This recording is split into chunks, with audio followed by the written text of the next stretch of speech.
Hare Krishna, we continue reading from Nectar of Devotion.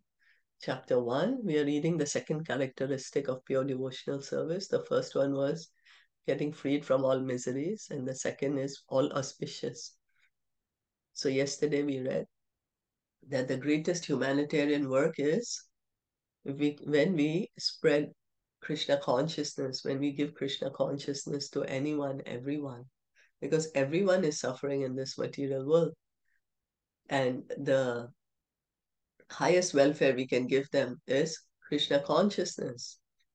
Understanding we are not the soul, we are not the body, we are part and parcel of Krishna.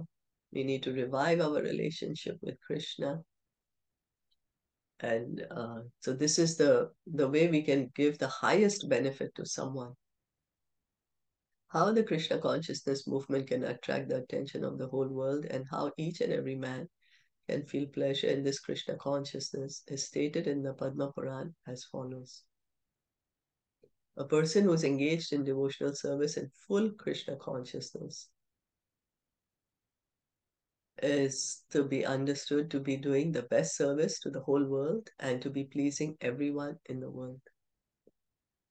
So we are limited. We may try to please a certain person, or we may try to please a few people, but we are not able to please everyone at all times. So how could we do that? Padma Puran is saying, if one is engaged in devotional service, in full Krishna consciousness, means a pure devotee. A pure devotee, he's doing the best service to the whole world. He's pleasing everyone in the world at the same time. So what is this? Like watering the root.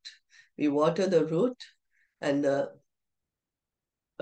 water, it gets distributed to all the leaves and the branches and the twigs, and the plant becomes lush and green.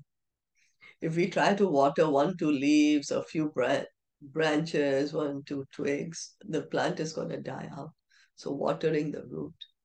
If we engage in devotional service, then that's the best service to the whole world. That's how we can serve everyone, anyone. Why? Because by engaging in devotional service, Krishna is pleased.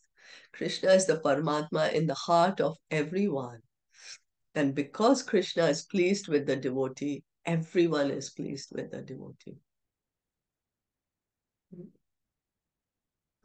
In addition to human society, he's pleasing even the trees and animals, because they also become attracted by such a movement. A practical example was shown by Lord Chaitanya when he was chanting, when he was traveling through the forest of Jharkhand in central India for spreading his Sankirtana movement. So Lord Chaitanya was traveling. He was going from Puri to Vrindavan, and in that he had to travel through the forest. The forest name is Jharkhand. And so what happened in the forest? Of course, there are wild animals there. The tigers, the elephants, the deer, and all other wild animals joined him and were participating in their own ways by dancing and chanting Hare Krishna. So Lord Chaitanya is Krishna himself, and he made even the tigers, the elephants, the deers to chant and dance Hare Krishna. Furthermore, a person engaged in Krishna consciousness, acting in devotional service, can develop all the good qualities that are generally found in the demigods. So Krishna says in the Bhagavad Gita that a devotee has all the good qualities of the demigods. So one who is engaged in devotional service generally will have all these good qualities. It is said by Sukadeva Goswami in the 5th canto of Srimad Bhagavatam, 18th chapter, verse 12. My dear king, persons who have unflinching faith in Krishna and are without any duplicity can develop all the good qualities of the demigods. So Bhagavatam also gives the assurance that if one becomes a devotee of Krishna, sorry, without any duplicity, he can develop all the good qualities. On account of a devotee's high grade of Krishna consciousness, even the demigods like to live with him. And therefore it can be understood that the qualities of the demigods have developed within his body. So a pure devotee, we were reading just now, everyone is pleased with him. So even the demigods are pleased with him. Demigods also like to live with a person who is pleasing Krishna. And this is how all the good qualities of the demigods are present in the person, in the body of the pure devotee. Therefore, it is to be understood that the qualities of demigods have developed within his body. We like to be with people who are nice or kind. So similarly, Krishna, he also likes to associate uh, with people who have divine qualities. We don't like to associate with someone who has, too much the bad qualities. So similarly, Krishna is same. He wants to associate with someone who has good qualities. So we want to revive our good qualities. Then we engage in devotional service. We engage in devotional service. And we can revive these good qualities. They are there in us. They are there by engaging in devotional service. And of course, we have to develop, we have to cultivate.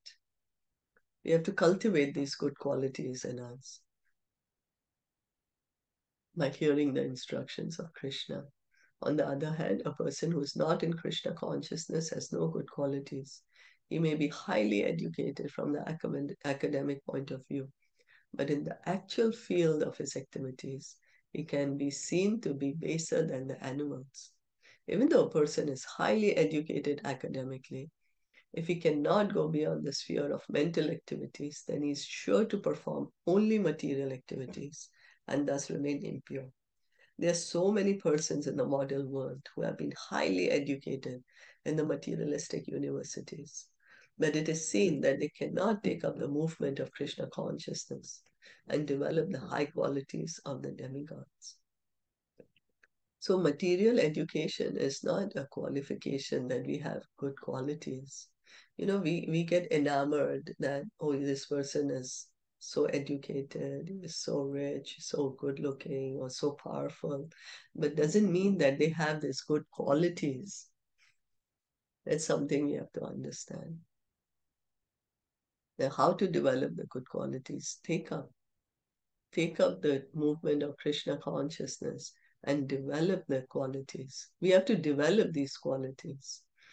Be conscious of our actions, conscious of how our actions are affecting another.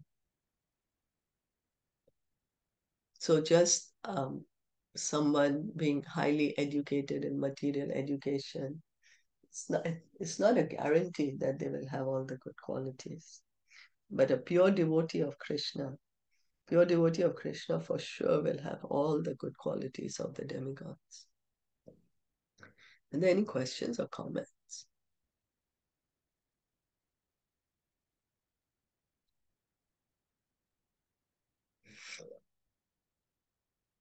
So we'll stop here for today. Srila Prabhupada ki jai, Gaur Bhakta ki jai. Hare Krishna. Thank you very much for joining in and listening in today. Hari Bol.